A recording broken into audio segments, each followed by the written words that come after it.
War Prime Kethavar stood on the command deck of his flagship. His yellow eyes stared at the empty space where Earth's defense fleet should have been. For 3,000 years, he had seen the same thing every time he arrived at a new planet. Enemy ships would be waiting in formation, ready to fight and die in glorious battle. But there was nothing here. Just empty space and strange metallic clouds floating around Earth. "Where are their ships?" growled Sub-Commander Vextar, his second-in-command. Kethavar's claws tapped against his command chair. In all his years of conquest, no species had ever hidden from him. They always faced him with honor, even when they knew they would lose. This was different. This felt wrong. "Scan the area," Kethavar ordered. "Find their ships." The Zephyrian scanner operator, a smaller alien with 6 arms, worked frantically at his controls. "War Prime, the scans are being blocked. There's some kind of interference coming from those metal clouds around their planet." Suddenly, loud noise filled the ship. It was unlike anything the Zephyrians had ever heard. Screaming guitars, pounding drums, and human voices singing about war and death. The music was so loud and harsh that many of the aliens covered their sensitive ears and fell to the floor. "Turn it off!" Kethavar roared. "I can't, War Prime!" The communications officer yelled over the noise. "It's coming from everywhere, every—" Radio frequency is filled with this horrible sound. On the small ship Phoenix, Captain Amy Rodriguez smiled as she watched the alien fleet through her periscope. Her ship was hidden inside one of the metal clouds that surrounded Earth. The clouds were actually millions of tiny satellites that Jake Morrison had ordered released into space. "Did you see that?" her co-pilot Danny Clark said, laughing. "Half. Their fleet just stopped moving when we started playing the music." Amy pressed a button on her control panel. "All human ships, this is Phoenix 1. The aliens have entered the trap. Begin Phase 2. All around the solar system, human ships that had been hiding for days started moving.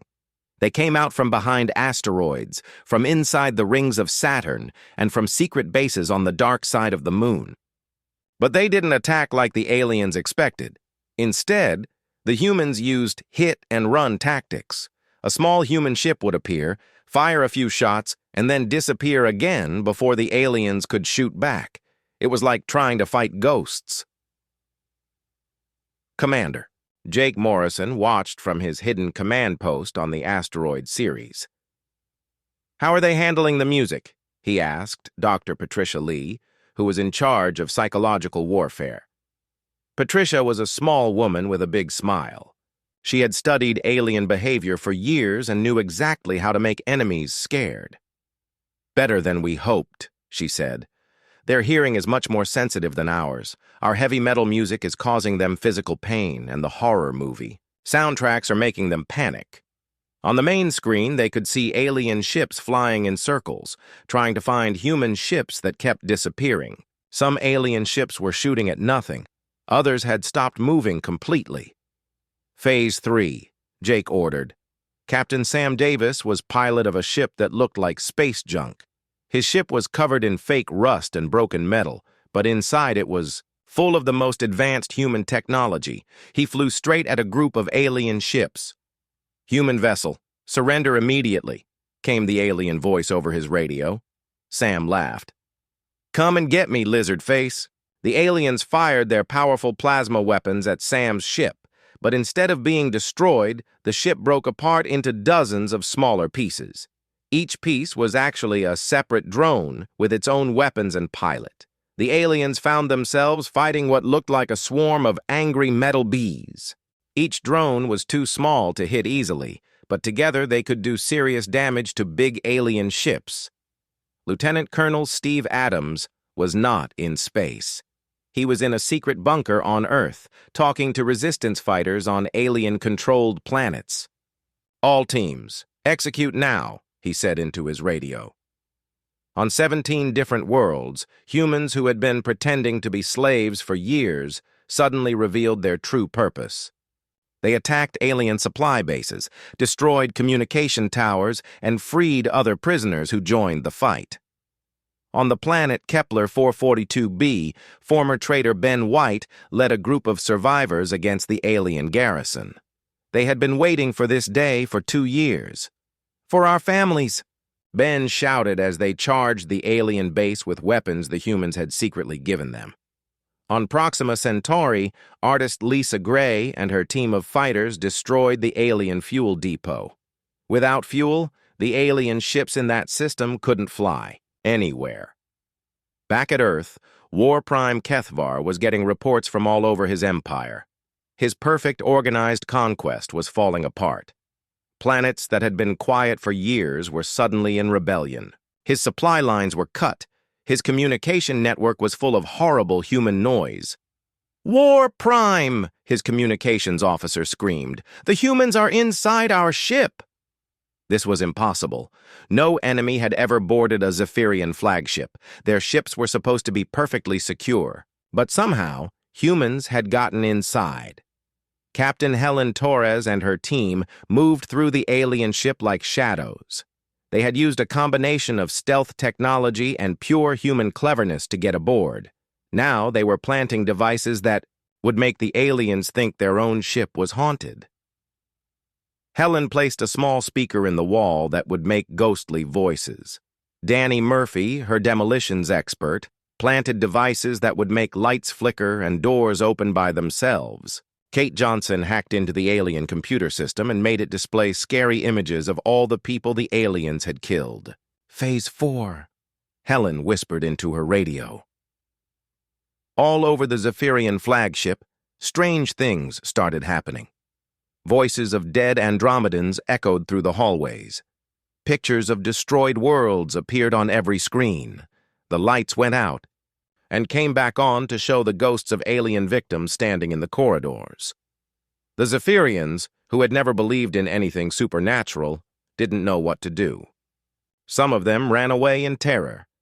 Others stood frozen with fear. War Prime Kethvar realized he had made a terrible mistake. These humans were not like any enemy he had ever fought. They didn't follow the rules of war. They didn't fight with honor. They fought to win, and they would use any trick, any weapon, any strategy to protect their home. For the first time in 3,000 years, Kethvar felt something he had never experienced before.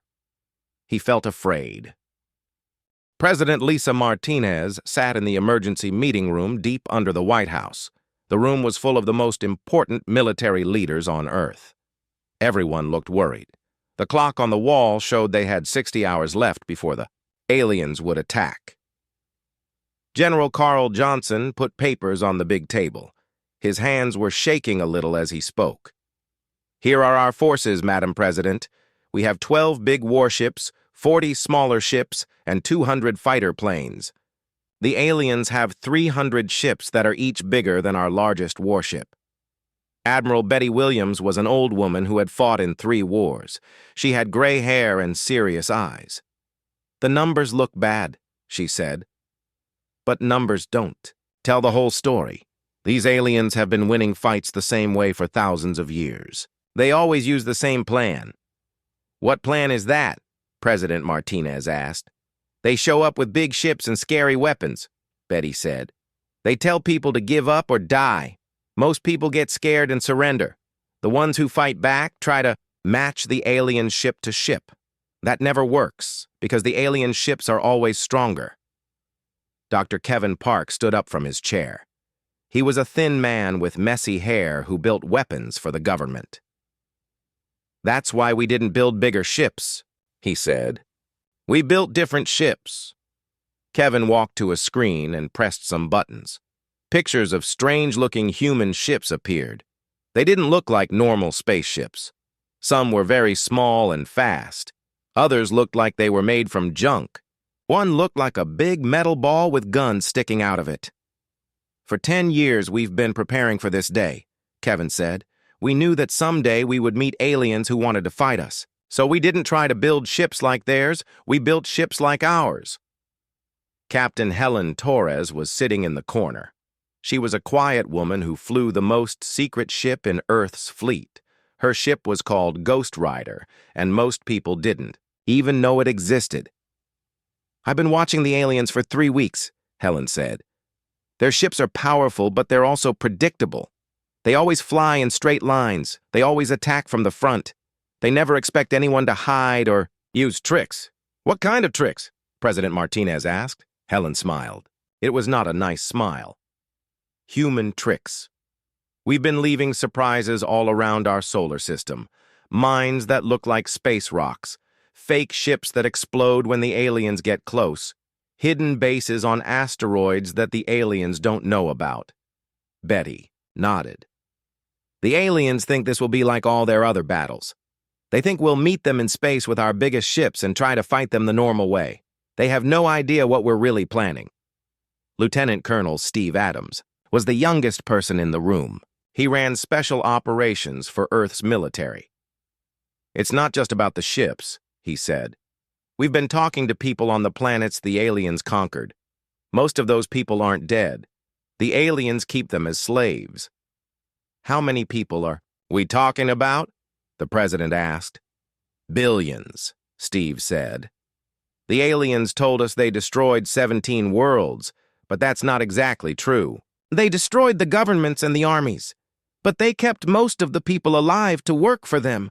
Those people have been waiting for someone to help them fight back. Kevin pulled up a new picture on the screen. It showed weapons that looked strange and dangerous. We've been secretly giving weapons to resistance fighters on those planets. Not big weapons that the aliens would notice. Small weapons. Hidden weapons. Weapons that look like everyday tools.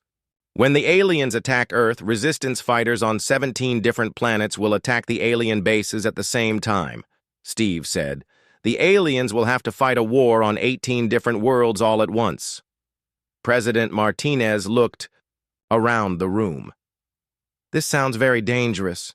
If we fail, the aliens won't just kill us. They'll make sure humans suffer before we die.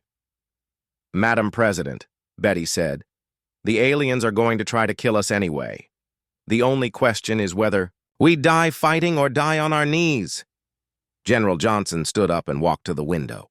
Even though they were underground, there was a fake window that showed what the sky looked like. I've been a soldier for 30 years, he said. I fought in wars where we were outnumbered. I fought in wars where the enemy had better weapons. But I've never fought in a war where the enemy wanted to kill every single person in my country. That's what makes this different, Helen said. The aliens aren't trying to conquer us. They're trying to erase us. That means we don't have to worry about protecting cities or saving buildings. We just have to make sure the aliens regret coming here. Dr. Kevin Park laughed, but it sounded scary. Oh, they're going to regret it. We've had 50 years to study human history and figure out what makes us good at fighting. You know what we learned? What? President Martinez asked. Humans are really good at making weapons out of things that aren't supposed to be weapons, Kevin said. We're really good at fighting dirty, and we're really good at making our enemies so angry that they make mistakes. Steve pulled out a small device and put it on the table. This is our secret weapon. It's a transmitter that can hack into alien communication systems. We're going to fill their radios with human music, human movies, and human voices. Why would that help? President Martinez asked. Because, Helen said, aliens who have spent thousands of years as the scariest things in the galaxy have never heard human heavy metal music. They've never watched human horror movies. They've never heard humans scream war songs. We're going to teach them what fear feels like. Betty stood up and walked to the president. Madam President, the aliens gave us an ultimatum. They expect us to send back a message saying we surrender, or a message saying we'll fight them in normal space battle? What are we going to send them? President Martinez asked. Betty smiled. We're going to send them a human message. 3 words that every human understands, but aliens have never heard before. What 3 words? Come and take it. The room was quiet for a moment. Then everyone started talking at once, making plans and giving orders. The clock on the wall showed 58 hours left. President Martinez stood up. Ladies and gentlemen, the aliens think they're coming to destroy another helpless planet. Let's show them what happens when predators try to hunt humans in our own solar system. Outside, Earth kept spinning peacefully, but in secret bases around the world and in hidden ships throughout the solar system, humans were getting ready for the fight of their lives. The alarm bells rang across the space station New Horizon. Jake Morrison ran down the metal hallway, his boots making loud sounds on the floor. He was the commander of Earth's defense team, and today was the worst day of his life. Amy Carter was already waiting in the main room when Jake arrived. She was looking at a big screen that showed strange alien ships. Her face was white with fear. Amy was the smartest person Jake knew when it came to alien life, but even she looked scared. "How many ships?" Jake asked as he caught his breath. 300, Amy said quietly. "Each one is huge, much bigger than anything we have." Jake looked at the screen. The alien ships were long and dark, like giant metal sharks floating in space. They had sharp points and strange glowing lights. Even through the screen, they looked dangerous. "What do they want?" Jake asked. Amy pressed a button and alien voices filled the room. The sounds were harsh and angry, like growling animals. Then a computer voice translated the message into English. "People of Earth, we are the Zephyrian Empire. We have ruled this galaxy for 3,000 years. We have destroyed 17 worlds that refuse to bow to us. You have one choice. Surrender now, or we will turn your planet into dust. You have 72 hours to decide." The message ended and the room became very quiet. Jake could hear his own heartbeat. Amy was shaking as she read more information from her computer. "Jake, look at this," Amy said, pointing at her screen. "I scanned one of their ships. These aliens are built for killing. They are 8 feet tall with claws that can cut through steel. Their bones are like armor. Their eyes can see in the dark. They are perfect hunters." Jake studied the alien pictures on Amy's screen. The Zephyrians looked like giant cats mixed with lizards. They had long arms with sharp claws, powerful legs, and teeth like knives. Their skin looked thick and hard. Everything about them screamed danger. "How many planets did they say they destroyed?" Jake asked. 17, Amy whispered. "I checked our records. The Andromedan colonies, the peaceful traders from Kepler 442b, the artists from Proxima Centauri, all gone. Every single person killed." Ryan Brooks walked into the room. He was the captain of humanity's newest warship, the Endeavor. Ryan was a big man who never backed down from a fight, but even he looked worried. "I heard the message," Ryan said. "So these lizard cats think they can come to our home and tell us what to do?" "Ryan, you don't understand," Amy said. "They have 300 ships. We have maybe 70 ships total. Their weapons can melt entire cities. They have never lost a battle." Ryan laughed, but it was not a happy laugh. "Never lost a battle? Well, they have never fought humans before." Jake walked to the big window that looked out into space. He could see Earth below, blue and beautiful. Billions of people lived down there, children playing in parks, families eating dinner together, old people telling stories to their grandchildren. All of them had no idea that death was coming from the stars. "Tell me about their other battles," Jake said to Amy. Amy pulled up more files on her computer. Every fight was the same. The Zephyrians would arrive at a planet and demand surrender. If the people said no, the Zephyrians would attack. Most battles lasted less than 1 day. The longest battle was on Vega Prime. It lasted 3 days. "What happened on Vega Prime?" Ryan asked. "The Vegans had good ships and brave soldiers," Amy said. "But the Zephyrians were too strong. They destroyed every ship, every city, every person. Now Vega Prime is just a dead rock floating in space." Jake closed his eyes and tried to think. Humanity had been in space for only 50 years. They had built space stations and a few warships, but nothing like what the Zephyrians had. Earth's weapons were like toys compared to what these aliens could do. "What about running away?" Ryan asked. "We could evacuate Earth, take as many people as possible to other planets." Amy shook her head. "We don't have enough ships. Even if we worked day and night, we could only save maybe 1 million people. Earth has 8 billion people." The room became quiet again. Jake could hear the air machines humming in the walls. Outside the window, Earth kept spinning like nothing was wrong. But everything was wrong.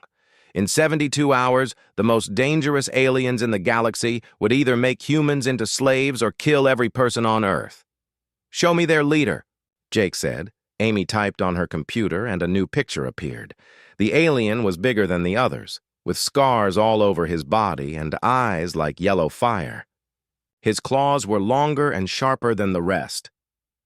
"This is War Prime Kethvar," Amy said. "He has led the destruction of 12 planets personally. The other aliens are afraid of him. Even his own people fear him." Jake studied the picture. Kethvar looked like a monster from a nightmare. His mouth was full of sharp teeth. His hands ended in claws that could tear a person apart. But Jake noticed something else. Kethvar's eyes looked bored. Like destroying planets was just another day at work for him. "He thinks this will be easy," Jake said. "It will be easy," Amy said sadly. "Jake, I have studied every battle the Zephyrians ever fought. They always win the same way. They use fear and superior weapons. No one has ever surprised them. No one has ever made them change their plans." Ryan walked over to Jake. "So what? Do we do, Commander? Do we surrender? Do we fight and die? Do we try to run?" Jake looked at Earth again.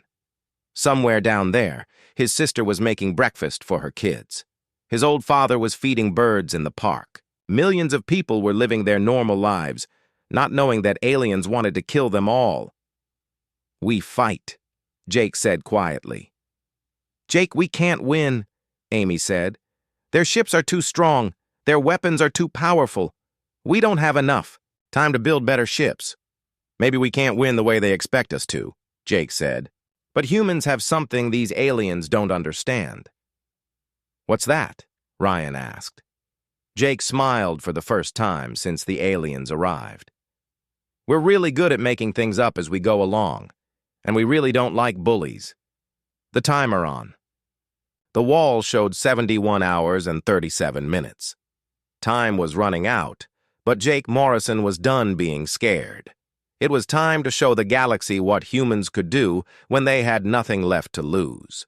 The Dominion's fist, Admiral Vextar's massive flagship, groaned under the crushing force of the Liberty's gravity weapon. The 2-kilometer-long carrier that had dominated space battles across the galaxy now twisted like metal in a giant's hands. Hull plates buckled and split as gravitational forces far beyond normal physics tore at the ship's structure. Admiral Vextar clung to his command console as his bridge shook violently. Emergency lights flashed red across every surface while alarms screamed warnings that his crew could barely hear over the sound of metal tearing apart. His forearms struggled to maintain grip as artificial gravity failed throughout the ship. "Engineering! Report!" Vextar shouted into his communication device, but only static answered him. The human gravity weapon was disrupting every system on his ship, turning advanced Kitharon technology into useless scrap metal. Captain Morrison watched the alien flagship's destruction on his main screen with grim satisfaction. The Liberty's singularity projector held the massive vessel in its invisible grip, demonstrating power that made the aliens' weapons look like primitive tools. "That's enough. Release the gravity field." Lieutenant Walsh deactivated the weapon system, and the Dominion's fist drifted away as a broken wreck. The once mighty carrier was split open in dozens of places, its fighter bays collapsed and its weapon systems destroyed. Emergency pods began launching from the dying ship as the crew abandoned their flagship. General Zythera's hive ship accelerated away from the battle zone at maximum speed, along with the remaining alien vessels. The Insect Commander had lost over half her fighters and seen technology that challenged everything she believed about military power. Her warrior instincts told her to retreat before the humans demonstrated even more devastating capabilities. All ships, immediate withdrawal to hyperspace, Zithara transmitted to the scattered remnants of the fleet. This engagement is over. We cannot fight technology we do not understand. The alien retreat became a desperate flight as ship after ship jumped to faster-than-light speed. Vessels that had arrived with supreme confidence now fled in panic, their crews traumatized by the complete reversal of their expectations. The mighty Galactic Council fleet had been reduced to scattered survivors in less than an hour. Captain Ben Parker, Morrison's second-in-command, coordinated with the research station to document the battle's outcome. Dr. Patel, are your sensors recording everything? The Council will want detailed proof of what happened here. Dr. Patel's voice came through the communication system with excitement and amazement. Captain Parker, our instruments captured every moment of the engagement. The sensor data shows technology levels that exceed our most optimistic projections about human military development. The research station's advanced scientific equipment had recorded energy readings, gravitational distortions, and weapon effects that would revolutionize understanding of physics throughout the galaxy. The data would serve as undeniable proof that humanity possessed technology far beyond what any other species had achieved. Commander Turner began powering down the Liberty's weapon systems, returning the ship to its disguised state. The hull plates moved back into position, hiding the advanced armaments that had just devastated an entire alien fleet. Within minutes, the vessel appeared once again to be a simple frigate-class ship. All systems returning to stealth configuration, Turner reported. External sensors will read us as a standard patrol vessel again. Lieutenant Hayes monitored the retreating alien ships as they fled the system. Sir, all enemy vessels have jumped to hyperspace. Long-range sensors show no immediate threat of return. Admiral Vextar floated in an escape pod among the debris of his flagship, watching the human ship through a small porthole. The Liberty appeared harmless again, showing no signs of the devastating power it had just displayed. The deception was so complete that Vextar almost doubted what he had witnessed. The alien admiral activated his pod's emergency transmitter, sending a priority message to the Galactic Council. His report would be the most humiliating communication in his military career, but the Council needed to know the truth about human capabilities. Council Command, this is Admiral Vextar, he began, his voice heavy with defeat. The human engagement has resulted in total fleet defeat. Enemy technology exceeds all previous intelligence estimates. Recommend immediate diplomatic contact with human leadership. On the Liberty's bridge, Captain Morrison received a formal surrender message from the remaining alien ships. The transmission came from General Zithara, who had been designated as the senior surviving commander after Vextar's flagship was destroyed. Human Captain, Zithara's image appeared on the main screen. The Galactic Council fleet formally requests cessation of hostilities. We acknowledge your superior military capabilities and wish to establish peaceful communication. Morrison nodded with professional courtesy. General, the United Earth Federation accepts your surrender. We hope this engagement will lead to better understanding between our peoples.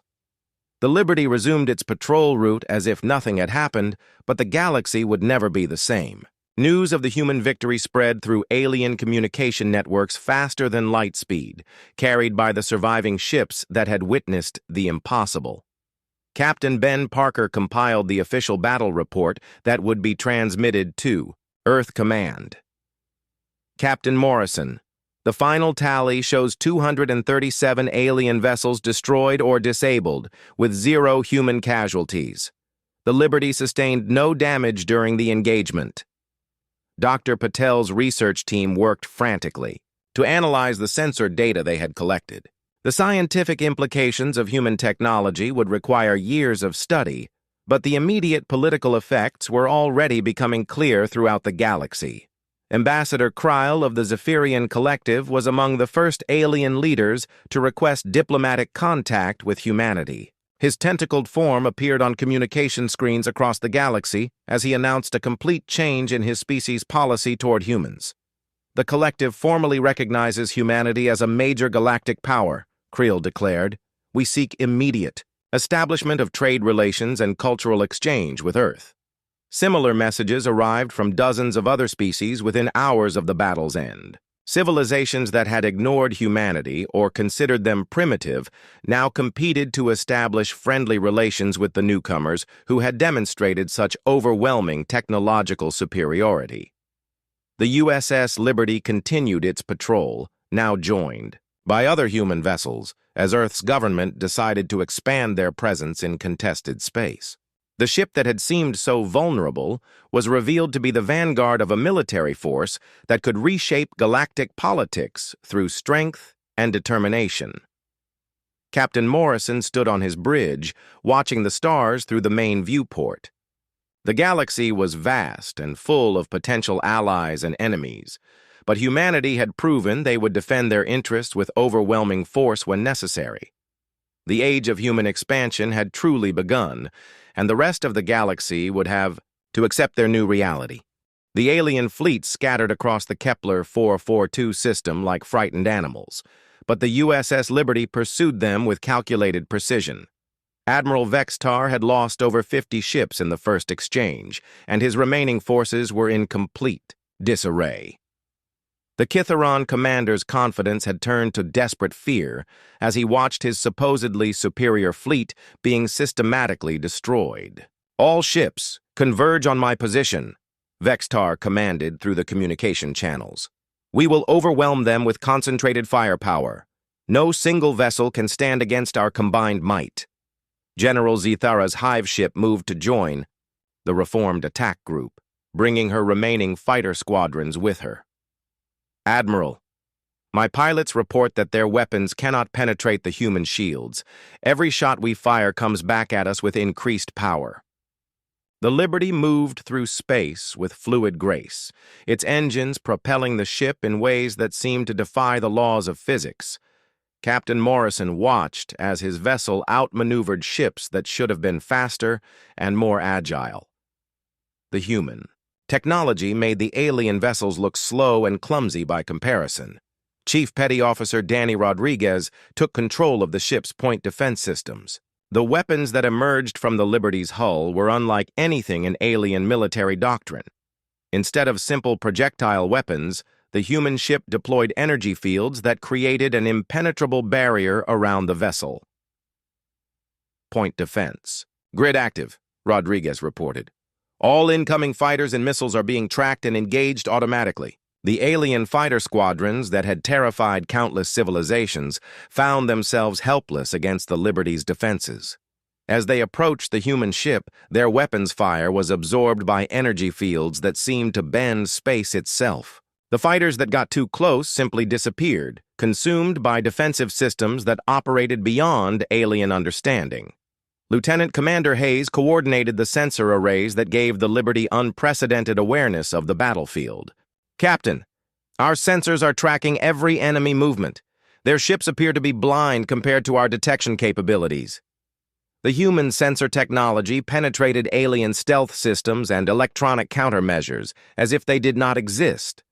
The Liberty could see through every attempt at concealment, making it impossible for the alien ships to hide or surprise the human vessel. Admiral Vextar ordered his remaining heavy cruisers to concentrate their fire on the Liberty's engines, hoping to disable the ship's mobility. The alien weapons unleashed enough energy to destroy a small moon, but the human vessel's shields simply absorbed the attack and redirected it back at the attackers. Commander Turner monitored the ship's defensive systems with professional satisfaction. "Sir, enemy fire is actually charging our weapon systems. Their attacks are making us stronger.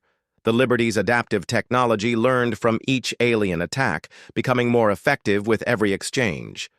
The ship's artificial intelligence analyzed enemy weapons and developed countermeasures in real time, turning the aliens' own firepower against them. General Zethara made a desperate decision that showed how completely the aliens had lost control of the battle. "All fighters, Prepare for kamikaze attacks. We will sacrifice ourselves to destroy this human ship. Hundreds of alien fighters accelerated toward the Liberty at maximum speed, their pilots prepared to die in collision attacks. The sight should have terrified any defender, but the human crew remained calm and professional as they watched the approaching swarm. Lieutenant Hayes activated the Liberty's electronic warfare systems with deadly efficiency.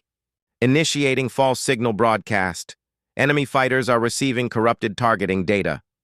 The result was chaos beyond anything the aliens had experienced. The Liberty's advanced computers took control of the alien communication networks, feeding false information directly to the fighter pilots' instruments. The attacking ships began targeting each other instead of the human vessel. The kamikaze attack turned into a massacre as alien fighters destroyed their own allies.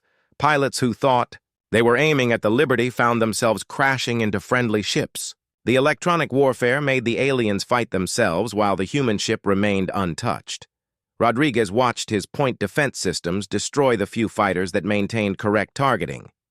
Sir, remaining enemy fighters are being eliminated. Their attack has completely failed. The Liberty deployed its autonomous combat drones for the first time in the battle. The small robotic fighters that emerged from the human ship were individually more advanced than the alien capital ships. Each drone contained artificial intelligence that made tactical decisions faster than any biological pilot. The drones moved through the alien fleet like sharks among minnows. Their weapons were miniaturized versions of the Liberty's main armament, capable of destroying vessels many times their size. The alien pilots found themselves outmatched by machines that predicted their every move. Commander Stone coordinated the drone attacks from her science station. Captain, our drones are engaging multiple targets simultaneously. Each unit is effectively fighting entire squadrons by itself. Admiral Vextar watched in horror as his fleet continued to shrink under the relentless human assault. The Galactic Council's most powerful armada was being defeated by a single enemy ship and its robotic companions. The reality of human technological superiority was undeniable. "This is impossible," Vextar muttered, as another of his battleships exploded under drone attack. "No civilization should possess such advanced technology." The Liberty's tactical display showed the alien fleet in full retreat, but Captain Morrison was not finished demonstrating human capabilities. The ship's weapons had been operating at minimal power during the engagement, and now they revealed their true destructive potential. Lieutenant Walsh prepared the ship's experimental weapons for a final demonstration. "Captain, singularity projectors are ready for deployment. Shall I show them what our heavy weapons can do?" Morrison nodded grimly. "Target their flagship. Let's end this." The Liberty's most advanced weapon system activated for the first time in combat. The ship generated a controlled gravitational field that reached across space toward Admiral Vextar's command vessel. The massive carrier that had seemed invincible moments before began to buckle under forces that twisted space itself. General Zithara's remaining ships fled in terror as they watched the flagship being torn apart by invisible hands. The human technology that could manipulate gravity itself was beyond their comprehension. They had challenged gods and learned the price of their arrogance. The battle was nearly over, but the aliens' humiliation was complete. They had arrived as conquerors and were leaving as broken survivors of a technological demonstration that would reshape galactic politics forever. The USS Liberty had proven that humanity was not the primitive species they had assumed.